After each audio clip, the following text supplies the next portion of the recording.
안녕하세요, 이 박사입니다. 오늘은 팔꿈치 통증의 대명사죠. 흔히 테니스 엘보우라고 많이 하시는데요. 이것에 대해서 알아보겠습니다. 바로 가시죠. Let me take another selfie.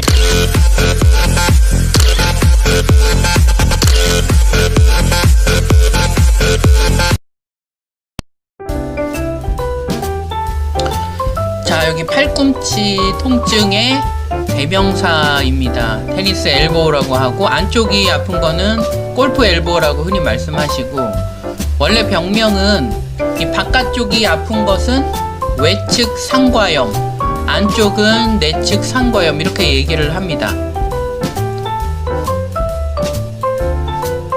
자, 이것이 어떤 병이냐? 외측 상과염, 이렇게 얘기한다 그랬죠? 외측 상과라고 하는 것은 뼈의 부위 이름입니다. 팔꿈치에 있는 부위 이름이고, 염이라는 것은 염증이고, 그래서 외측 상과에 염증이 있다 이렇게 생각할 수 있는데요. 예전에는 실제로 그렇게 생각해서 이런 병명이 지어졌습니다. 하지만 그 영상 기술이 발전하다 보니까 그것이 아니라는 것이 알게 되었어요. 무엇이 아니냐? 첫 번째는 외측 상과 뼈에 염증이 있는 것이 아닙니다. 뼈에 붙어있는 착 달라붙어있는 힘줄이 손상이 된 것이고, 염증도 아니었어요. 힘줄이 그냥 손상된 것이었습니다. 자, 조금 더 깊게 얘기를 해드려 볼게요. 힘줄이라고 하는 조직은 혈관이 없어요. 그래서 염증이 생기진 않습니다. 염증편에서 말씀드렸는데, 염증이 생기려면 조직이 혈관이 있어야 됩니다. 혈관이 많을수록 염증이 활발하게 일어나죠. 힘줄은 염증이 잘 생기질 않아요. 혈관이 거의 없기 때문에요. 이게 좋은 게 아닙니다. 염증이 안 생긴다는 것은 복구가 잘 안 된다는 뜻입니다. 그래서 이 병이 아주 고질병 중에 하나가 되는 경우가 많습니다. 자, 이 병에 대해서 알아볼 것이, 팔꿈치가 아프니까 팔을 써서 아픈가 이런 생각을 많이 하시는데요. 이것은 손을 써서 아픕니다. 손이랑 손목을 많이 써서 아픈 병이고, 병 이름이 테니스 엘보우, 골프 엘보우 하니까 테니스 선수한테 많겠지 생각하지만 운동선수는 실제로 많지 않습니다. 하지만 취미로 하시는 분들, 특히 배드민턴, 탁구 이런 거 하시는 분들은 아주 흔합니다. 가장 흔한 부류는 여성, 어머님들, 주부입니다. 가정주부들은 많이들 있습니다. 왜냐하면 집안일이라는 게 거의 손을 쓰는 일이기 때문이죠. 남자들은 직업적인 경우가 아닌 한 손을 쓸 일이 거의 없습니다. 식당에서 일하는 분들은 사실상 거의 있습니다. 자, 여러분들 이렇게 손을 움직여 보면은 요 팔꿈치 앞에 근육이 움직이는 걸 볼 수 있는데요. 그림에서 보듯이 손과 손목을 움직이는 근육들이 모두 팔꿈치 요 외측 상과, 내측 상과 두 군데에 모두 붙어 있습니다. 그래서 우리가 공통 힘줄건 이렇게 얘기를 하기도 하고요. 가운데 있는 근육이 수축을 함으로써 손과 손목을 당기게 돼서 우리가 손을 쓸 수 있는 것이죠. 우리 몸을 움직이는 건 근육이니까요. 근데 문제는 가운데 근육이 수축을 하면서 손도 당기지만 이 팔꿈치에 있는 힘줄도 같이 이렇게 당기게 된다는 것이 문제입니다. 이것을 잘 아셔야 치료 전략을 짤 때 유리합니다. 제가 여러분의 이해를 돕기 위해서 옷을 한번 가져와 봤어요. 저희 아드님 옷인데, 이게 팔이고 이게 몸통입니다. 이걸 자꾸 이렇게 당겨요. 자꾸 당깁니다. 1년 당기고 10년 당기고 20년 당기고 자꾸 당깁니다. 그럼 어떻게 되겠어요? 아마도 요 이음새 있는 부분이 뜯어지기 시작할 겁니다. 테니스 엘보우라는 것은 그런 병입니다. 가운데 근육이 자꾸 수축을 하면서 팔꿈치에 붙어있는 힘줄을 자꾸 당기게 돼요. 당기게 되면 그 부착부가 자꾸 뜯어지게 됩니다. 그래서 힘줄이 손상이 되게 되는 것이죠. 자, 어떻게 치료를 하느냐? 서두에 말씀드렸다시피 예전에는 이것을 염증으로 알았기 때문에 염증을 치료하는 방법을 쓰기도 합니다. 염증약을 먹기도 하고, 대표적으로 주사, 스테로이드라고 하는 주사를 놓기도 하는데요. 이 주사는 사실은 권하고 싶질 않습니다. 이 주사는 힘줄을 오히려 파열시키고, 여러 논문에서도 장기적으로는 오히려 안 좋다, 이런 것이 대체적인 견해입니다. 두 번째는 재생치료. 저희 한의원에서는 재생치료를 하고 있는데요.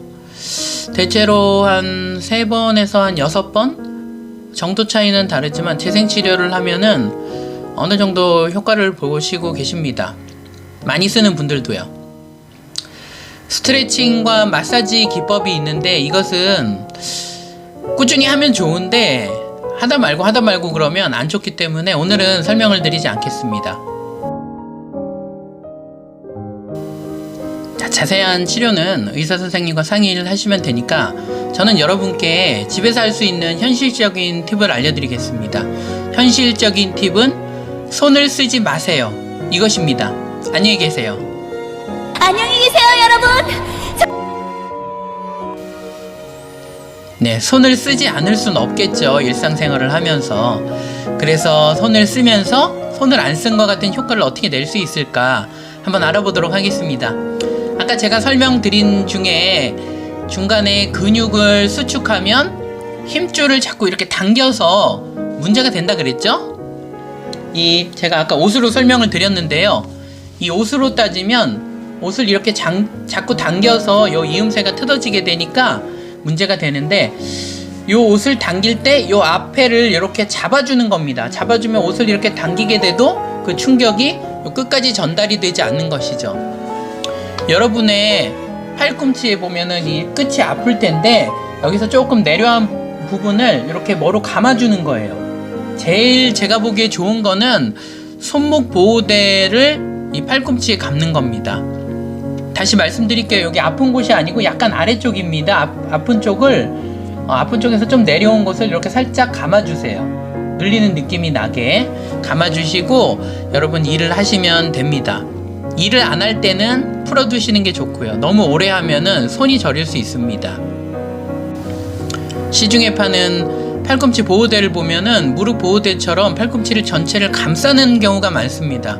이것은 별로 효과가 없어요. 제가 보기에는 그 손목 보호대를 하나 구매를 하셔가지고 아까 말씀드린 팔꿈치 밑에 일하는 동안은 살짝 감아두고 일 안 할 때는 풀고 이렇게 감았다 풀었다 할 수 있는 것을 인터넷에 찾아보시면 많이 있거든요. 요새는 천원마트 이런 데도 많이 있는 것 같더라고요. 가셔서 하나 구매하셔서 자신에게 맞는 걸로 일할 때 착용을 한번 해보시면 좋을 것 같아요. 여러분들 기운 내시고 즐거운 하루 보내시기 바랍니다. 감사합니다. 팔꿈치 밴드 이렇게 치게 되면은 여기 쇼핑이 있죠? 쇼핑에 가보겠습니다. 이렇게 두꺼운 거는 안 돼요. 지금처럼 얇은 걸로 해야 되고요. 지금 여기 나와 있는 그림처럼 팔꿈치 밑으로 약간 내려서 차는 게 좋습니다. 제품을 고르실 때는 몇 가지 요령이 있는데요. 우선은 처음 말씀드린 것처럼 두껍지 않은 거, 지금처럼 이렇게 얇은 거를 고르시고, 두 번째는 착용감이 좋아야 됩니다. 피부에 닿게 되는 경우가 많기 때문에 안 되면은 긴 팔을 입고 옷 위에다가 착용하는 방법도 있어요. 그리고 세 번째는 지금 여기 나와 있는 것처럼 조았다 풀었다 할 수 있는 것이 좋습니다. 그래야 여러분들이 일할 때는 좀 좋고 쉴 때는 좀 풀어놓을 수 있으니까요. 너무 비싼 거 살 필요는 없고요. 여러분들 구매를 해보셔서 자신한테 맞는 거를 찾으시면 좋겠습니다.